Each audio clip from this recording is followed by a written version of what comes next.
Bagi keenam penggemar makanan ini, hasrat mereka untuk petualangan kuliner menjadi santapan terakhir mereka.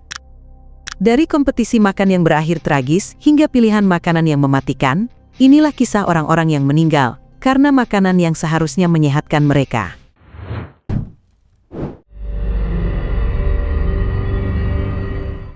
Pada tanggal 3 Oktober 2014, di restoran elegan Omikas, Seattle, sebuah pertaruhan mematikan disajikan dengan indah di atas piring keramik. Tamu kehormatannya adalah Eleanor Hartwell, kritikus makanan paling berani di Pacific Northwest. Reputasinya dibangun di atas keberanian, dan malam itu, ia datang untuk menaklukkan hidangan paling legendaris sekaligus paling berbahaya, ikan fugu, yang disiapkan oleh chef Tanaka yang terkenal. Mengabaikan semua peringatan dari rekan-rekannya, Eleanor percaya bahwa jurnalisme kuliner sejati menuntut risiko, dan ia siap membayarnya. Makan malam dimulai dengan hidangan pembuka yang sempurna, memperkuat keyakinannya pada keahlian sang koki.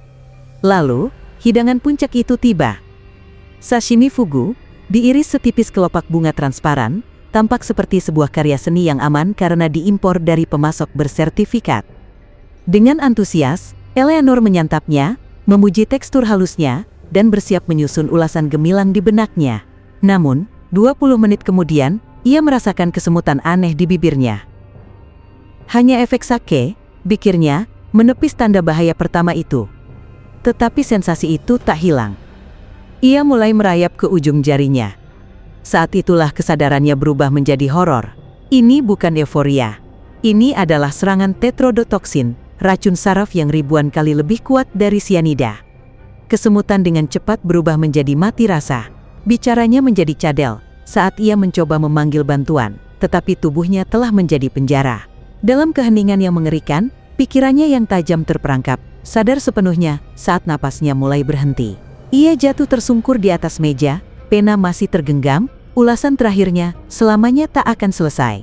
Kematian Eleanor memicu perdebatan nasional tentang bahaya di balik kuliner eksotis, menjadi pelajaran tragis tentang harga sebuah keberanian.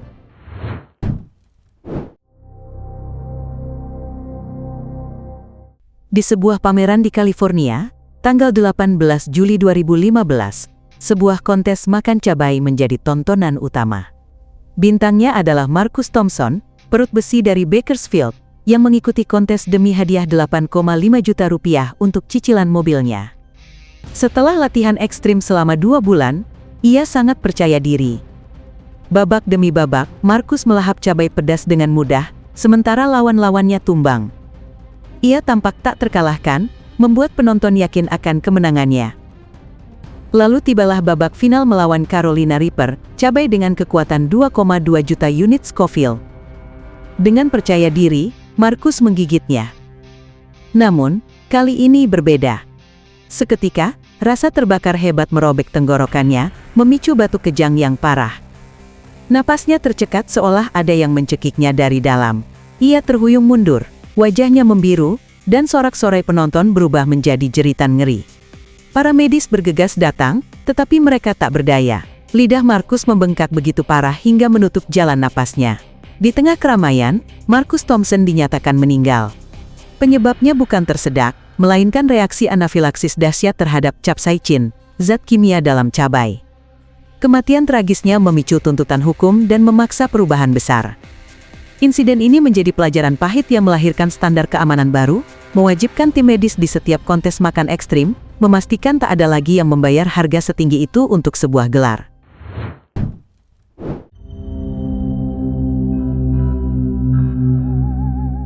Saat itu tanggal 12 September 2016, dan di sebuah hutan di Oregon, sebuah kesalahan fatal tumbuh di sebatang pohon yang membusuk, menyamar sebagai jamur yang lezat. Pagi itu, Daniel Rodriguez, seorang pencari jamur berpengalaman, menemukan apa yang ia yakini sebagai jamur madu, sebuah penemuan puncak setelah 2 tahun belajar yang cermat. Dengan penuh percaya diri, ia memanennya, memamerkannya di media sosial, lalu memasaknya menjadi hidangan lezat. Rasanya memang sedikit berbeda, tetapi ia mengabaikannya, terlalu yakin pada keahliannya yang telah teruji. 8 jam kemudian, saat sedang bekerja, keyakinannya hancur.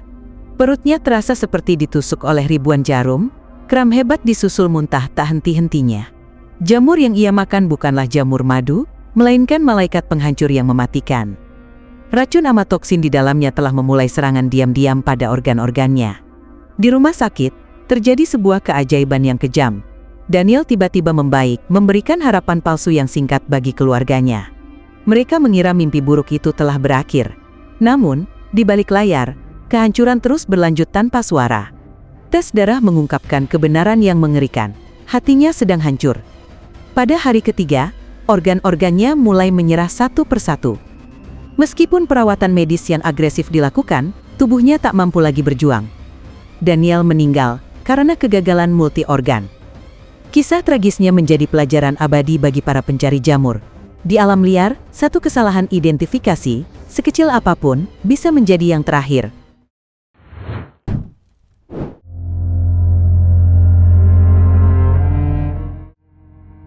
Saat itu tanggal 7 Agustus 2013, dan di sebuah dapur pedesaan yang menawan, sebuah resep warisan keluarga sedang mempersiapkan sebuah tragedi.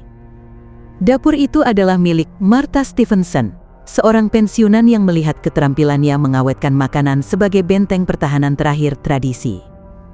Dengan bangga, ia sengaja mengabaikan panduan keamanan modern yang dianggapnya berlebihan dan tidak alami, lebih mempercayai metode dari neneknya. Keyakinan inilah yang membuatnya mengawetkan setoples kacang hijau menggunakan metode rendaman air. Sebuah teknik yang secara fatal tidak cukup panas untuk membunuh spora bakteri Clostridium botulinum yang mematikan. 3 bulan kemudian, ia membuka stoples itu untuk makan malam. Ada bau dan rasa logam yang aneh, tetapi ia menepisnya dengan mudah. Mungkin hanya varietas kacang yang berbeda, pikirnya, tak menyadari bahwa racun botulisme yang tak terlihat telah berkembang biak di dalamnya. Keesokan paginya, penglihatannya mulai kabur. Ia mengira hanya kelelahan mata, padahal itu adalah serangan pertama racun pada sistem sarafnya. Perlahan tapi pasti, kelumpuhan mulai merayap ke seluruh tubuhnya. Bicaranya menjadi cadel, otot-ototnya melemah, hingga ia tak bisa lagi menelan. Terisolasi di rumahnya yang terpencil, ia tak mampu bergerak atau meminta bantuan saat otot pernapasannya berhenti bekerja. Martha meninggal sendirian di meja dapurnya, menjadi korban dari tradisi yang ia pegang teguh. Kisahnya menjadi pengingat mengerikan bahwa di balik resep warisan yang paling dicintai sekalipun, bisa tersembunyi bahaya yang tak terlihat.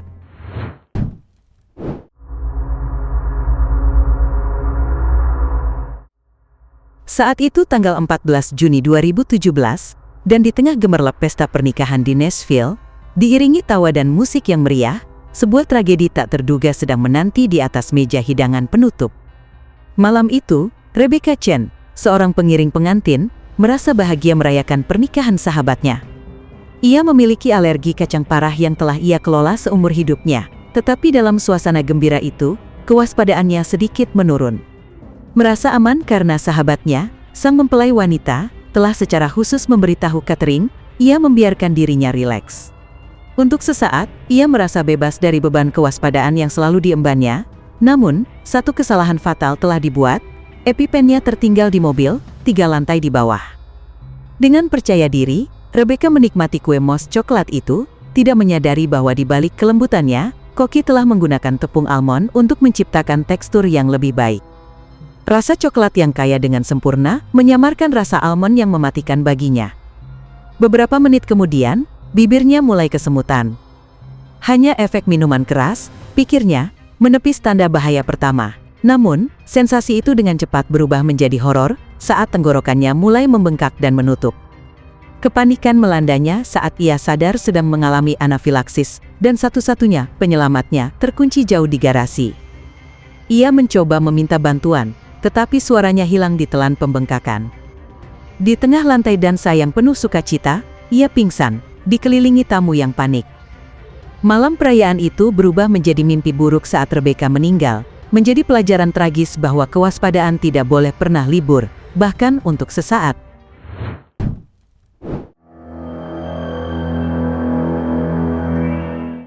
Di sebuah pasar makanan alami di Colorado, tanggal 22 Februari 2018, sebuah keyakinan yang kuat sedang mempersiapkan sebuah akhir yang tragis. Trevor Walsh, seorang instruktur yoga dan guru gaya hidup, adalah penganut setia diet makanan mentah. Dengan penuh semangat, ia menyebarkan keyakinannya bahwa memasak makanan dan mempasteurisasi susu menghancurkan energi kehidupan yang esensial. Rutinitas paginya adalah smoothie yang dibuat dari susu dan keju mentah yang tidak dipasteurisasi, sebuah ramuan yang ia bagikan dengan bangga di media sosialnya, meyakinkan para pengikutnya bahwa ini adalah puncak nutrisi murni. Pagi itu, ia meminum smoothie-nya, merasa berenergi dan tak terkalahkan, tanpa menyadari bahwa bakteri E. coli dari susu yang terkontaminasi telah memulai invasi mematikan di dalam tubuhnya. 2 hari kemudian, kram perut hebat menyerangnya. Dengan keyakinan teguh yang sama, ia salah mengartikannya sebagai proses detoksifikasi alami dan menolak keras pergi ke dokter. Rasa sakit itu semakin menjadi-jadi, tetapi ia tetap mengajar yoga, membuat tubuhnya mencapai batas kemampuan. Saat itulah, di depan murid-muridnya yang terkejut, ia pingsan. Tubuhnya telah menyerah pada shock septik. Bakteri E. coli telah merusak ususnya, membuka gerbang bagi racun untuk membanjiri aliran darahnya. Di rumah sakit, semuanya sudah terlambat. Ginjalnya gagal, dan organ-organnya yang lain menyusul dengan cepat. Trevor meninggal karena keyakinan yang ia anut dengan sepenuh hati. Kisahnya menjadi pengingat yang mengerikan bahwa dalam pencarian akan kemurnian, terkadang bahaya yang paling kuno dan mematikan justru bersembunyi di tempat yang paling tidak terduga. Terima kasih sudah menonton. Jika video ini bermanfaat, jangan lupa subscribe dan nyalakan lonceng notifikasi. Sampai jumpa di video berikutnya.